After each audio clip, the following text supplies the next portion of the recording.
Metaphors में force coin का price 2.77 dollar यानी कि 250 रुपये के बाद आगे क्यों नहीं बढ़ रहा है। प्राइस इतने पे ही क्यों रोक दिया गया है और अगला बार प्राइस कब तक बढ़ सकता है, सब कुछ डिटेल में मैं आपको इस वीडियो में बताने वाला हूँ। तो वीडियो में लास्ट तक बने रहिए और अगर आप इस चैनल पर नए हैं तो चैनल को सब्सक्राइब कर लीजिए, क्योंकि फोर्स कॉइन रिलेटेड सारे अपडेट आपको सबसे पहले चैनल पर मिलते हैं। अभी बहुत सारे लोग ये सोच घबराहट में है कि फोर्स कॉइन का प्राइस जो तेजी से बढ़ रहा था अभी क्यों नहीं बढ़ रहा है, क्यों प्राइस रोका गया है और ये कब तक बढ़ेगा। तो सारे सवालों का जवाब आपको इस वीडियो में अंतिम तक आपको मिलने वाला है, इसीलिए वीडियो को बिना स्किप किए देखिएगा। तो यहाँ पे देख सकते हैं फोर्स कॉइन का जो फुल सप्लाई है उसको फिक्स कर दिया गया है, यानी कि 42 करोड़ 25 लाख 91 हजार 056 आपका फुल सप्लाई हो गया है फोर्स कॉइन का। और बाकी का जो 162 मिलियन यानी कि 16 करोड़ 25 लाख कॉइन है वो बर्न कर दिया गया है, वो कॉइन हटा दिया गया है। अब उसका एक्सेस किसी के पास भी नहीं है, यानी कि आपके जो फुल सप्लाई है वो आपका 42 करोड़ 25 लाख कॉइन ही टोटल यहाँ पे रह गया है। और टोटल होल्डर्स की संख्या जो है अभी वो 2,53,245 पे ही मल्टी माइनिंग पीरियड बंद कर दिया गया था। तो चलिए जानते हैं प्राइस क्यों रोका गया है। तो सबसे पहले हम लोग फोर्स कॉइन का जो ओपन मार्केट में आने का जो स्टेजेस है वो समझेंगे, उसके बाद हमको पता चलेगा कि प्राइस कब से बढ़ने वाला है और क्यों रोका गया है। तो यहाँ पे देख सकते हैं कुल मिलाकर हमारे पास 3 मुख्य चरण हैं, यानी कि 3 स्टेज में फोर्स कॉइन ओपन मार्केट में आने वाला है, यानी कि एक्सचेंजर पे आने वाला है। पहला है मल्टी माइनिंग पीरियड, यानी कि प्री सेल में जितना भी कॉइन था वो लोगों को डिस्ट्रीब्यूट किया गया है। दूसरा है संक्रमणकालीन व्यापार, यानी कि उत्सर्जन हमेशा के लिए बंद हो गया। ये सेकेंड स्टेज है जहाँ पे जो मल्टी माइनिंग है वो हमेशा के लिए बंद हो गया। थर्ड स्टेज है यहाँ पे पूरी तरह से मुक्त बाजार, यानी कि फोर्स कॉइन का ओपन मार्केट में लाना। अब यहाँ पे हम लोग समझेंगे शुरुआत में हमारे पास मल्टी माइनिंग चरण को पार करने के लिए कई परिदृश्य थे, सबसे निराशावादी से लेकर सबसे आशावादी तक।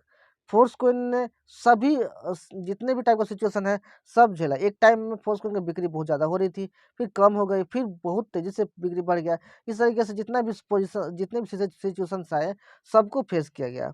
हम कई माइनर ब्लॉक में मामूली परिणामों के लिए मानसिक रूप से तैयार थे, यानी कि अर्थात पहले बड़े ब्लॉक के भीतर भी, राइट। यहाँ पे हालांकि 4.5 बड़े ब्लॉक पूरे करने के बाद हमने आदर्श परिदृश्य की खोज की और बढ़ती गति को बनाए रखना जारी रखा।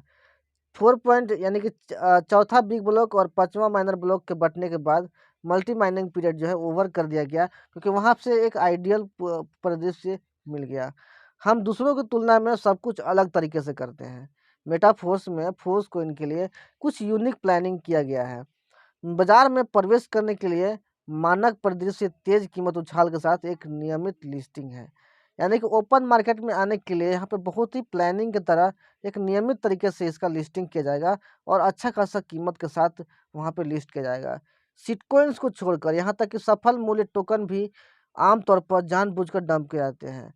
यहाँ पे सिटकॉइंस यानी कि वैसे कॉइन्स जिसका कोई भी यूज केस नहीं होता है, जैसे कि आपका डोज कॉइन हो गया, शिबा इनू कॉइन हो गया, राइट, फ्लॉकी इनू कॉइन हो गया। ये सभी जो है वो सिटकॉइंस है जिनका प्राइस बहुत जल्दी पंप और डंप होता है। यहाँ तक कि जो जेन्युइन कॉइन है जैसे कि इथेरियम हो गया, बिटकॉइन हो गया, इसका भी प्राइस मैनिपुलेट किया जाता है और जानबूझकर सेलिंग करके प्राइस डंप किया जाता है, राइट।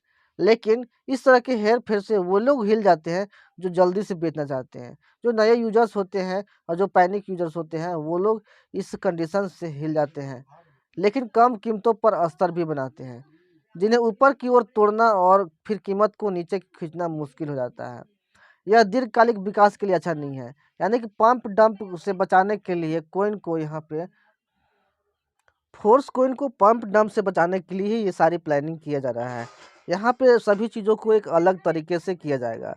इस समय जो हमारी कंडीशंस, हमारी स्थिति क्या है, हमारे पास आमतौर पर बहुत कमज़ोर हैंड नहीं होते हैं, कमज़ोर हाथ नहीं होते हैं, जिन्हें मुफ्त में सिक्के मिले, एयर ड्रॉप और इसी तरह के क्रिप्टो ट्रैश एमएफएस धारकों को सिक्के आसानी से नहीं मिले हैं और वे सिक्कों को पैसे में बेचना नहीं चाहेंगे। अब यहाँ पे क्या होता है कि मैक्सिमम जो कॉइन होता है, टोकन्स होते हैं, वो क्या होता है एयर ड्रॉप के थ्रू बांटे जाते हैं। एयर ड्रॉप या फिर कुछ मुफ्त में कुछ रीजन से बांटे जाते हैं, कम्युनिटी बेस्ड हो या फिर कुछ रीजन से। लेकिन एमएफएस जो है, फोर्स कॉइन जो है, वो लोगों को पैसे इन्वेस्ट करके मिला है और इवन डबल इन्वेस्टमेंट करके मिला गया है। और वो कोई भी यूजर जो है वो इन पैसों मतलब इन टोकन्स को कम पैसों में या फिर सिक्कों कम पैसों में नहीं बेचना चाहेंगे। ये भी एक बहुत बड़ा पॉजिटिव पक्ष है। हालाँकि ऐसे बहुत से यूज़र्स हैं, बहुत से धारक हैं जो बेचने के लिए एक्साइटेड हैं, जो बेचने के लिए उत्सुक हैं और वो अपना कॉइन बेचना चाहते हैं, लेकिन वे लोग संख्या में बहुत कम हैं। इसलिए हम धीरे-धीरे खुले बाज़ार में प्रवेश करेंगे ताकि अचानक से हलचल ना हो। मान लो कि अगर 10% अगर कस्टमर भी 10% यूज़र भी अगर बेचने के लिए एक्साइटेड हैं, तो हो सकता है उससे प्राइस मैनिपुलेशन हो जाए थोड़ा-मोड़ा। इसीलिए ये जो 10% यूज़र्स हैं, उनको भी सेल करने के लिए कुछ कंडीशंस दिए जाएँगे। यानी कि पूरा का पूरा वो फ़ोर्स को नहीं सेल कर पाएँगे, जिससे मार्केट में कोई भी प्रॉब्लम लोगों को नहीं आने वाला है। संक्रमण जो है यानी कि फ़ोर्स कोइन को ओपन मार्केट में जो आना है, वो 6 चरणों में कंप्लीट होगा। यानी कि उसके लिए 6 स्टेज यहाँ पे बताया गया है। अभी के टाइम में फ़ोर्स कोइन का जो प्राइस है 277 पे रोक दिया गया है। अब बहुत लोग ये सवाल पूछ रहे थे कब तक प्राइस बढ़ेगा, तो चलिए अभी आपको पता चलेगा। चरण 1 स्टेज 1 जो है वो पहले ही शुरू हो चुका है। इस चरण में खरीद अभी उपलब्ध नहीं है। यानी कि फर्स्ट जो चरण था उसमें खरीद उपलब्ध नहीं था, यानी कि बाय का ऑप्शन नहीं था, केवल आप अपने फ़ोर्स को उनको सेल कर सकते थे वहाँ पे, राइट?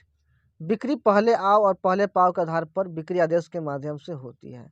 यानी कि उस समय केवल सेलिंग हो रहा था और बहुत सारे जो यूज़र्स यहाँ पे देख सकते हैं, पहले पाव के आधार पर बिक्री आदेश के माध्यम से होता था। यानी कि अगर आप सेलिंग ऑर्डर लगा रहे हो, ठीक है? पहले चरण में सेलिंग ऑर्डर लगा रहे हो और वहाँ पे जो आपका सेलिंग ऑर्डर है, एक क्यू में चला जाता था, एक बाय ऑर्डर एग्ज़ीक्यूट होता था। मतलब जिसका नंबर पहले आएगा, उसका सेल ऑर्डर एग्ज़ीक्यूट होगा। इसीलिए सब जितना भी ऑर्डर था, सभी लाइन में लग जाते थे और प्रायोरिटी के हिसाब से वो जो ऑर्डर था एग्ज़ीक्यूट होता था। और ये जो फ़ोर्स कॉइन था वो पर्सन खरीदते थे जिनको टियर एक्टिवेट करना होता था। जो भी टियर बाय करते थे उनके ऑर्डर से ये जो सेल ऑर्डर है वो एग्ज़ीक्यूट हो जाता था। खरीद करने वाला पक्ष वो लोग हैं जो यूनाइटवर्स गेम ऐप में टियर सक्रिय या विस्तारित करना चाहते हैं, यदि उनके पास अपना एमएफएस नहीं है। कीमत अभी भी $2.77 के अंतिम प्री-सेल स्तर पर तय है, राइट? अब फर्स्ट चरण में क्या था कि जो कीमत था वो $2.77 ही रहा, क्योंकि वहाँ पे सेलिंग केवल अवेलेबल था, बाइंग अवेलेबल नहीं था। लेकिन सेकेंड चरण में, दूसरा चरण में $2.77 की तय कीमत पर ही अभी सभी के लिए खरीद और बिक्री दोनों खुला हो गया है। यानी कि स्वैप का ऑप्शन इनेबल हो गया। स्वैप का मतलब होता है किसी वस्तु को दूसरे वस्तु में चेंज करना। और यहाँ पे आप अपने एमएफएस को डाई में चेंज कर सकते हो और फिर अपने जो डाई है उसको भी आप एमएफएस में चेंज कर सकते हो चेंज कर सकते हो। यानी कि स्वैपिंग यहाँ पे अवेलेबल हो गया आपके लिए। अब जो यहाँ पे बिक्री है केवल निहित सीमा के भीतर ही संभव है। शेष राशि पर फोर्स कोइन धीरे-धीरे अनफ्रीज हो जाएँगे। अभी जो आपका जो फोर्स कोइन है वो मतलब एक सब सफिशिएंट अमाउंट ही आप सेल कर पाओगे फोर्स कोइन का। मैक्सिमम अमाउंट या फिर 100% अमाउंट आप सेल नहीं कर पाओगे। यानी खरीद और बिक्री दोनों के लिए ओपन हो गया। एक आप बाय ऑर्डर भी लगा सकते हैं, सेल ऑर्डर भी लगा सकते हैं। लेकिन यहाँ पे बाइंग के लिए एक कंडीशंस है कि आप 20 एमएफएस से कम आप नहीं खरीद सकते हो। भी अगर आप फोर्स कोइन खरीद रहे हो तो आपको 20 एमएफएस से ज़्यादा ही आपको बाय करना पड़ेगा, राइट? और आपका ऑर्डर भी वैसे ही होगा, आपका ऑर्डर एक लाइन में लग जाएगा। जो पहले ऑर्डर लगाए होंगे उनका पहले एग्जीक्यूट होगा और जो बाद में लगाए होंगे उनका बाद में एग्जीक्यूट होगा। और बाकी का जो फोर्स कोइन है, जब फोर्स कोइन का प्राइस बढ़ेगा तो आपका जो फोर्स कोइन है धीरे-धीरे वो अनफ्रीज हो जाएगा आइडियल कंडीशन के अनुसार।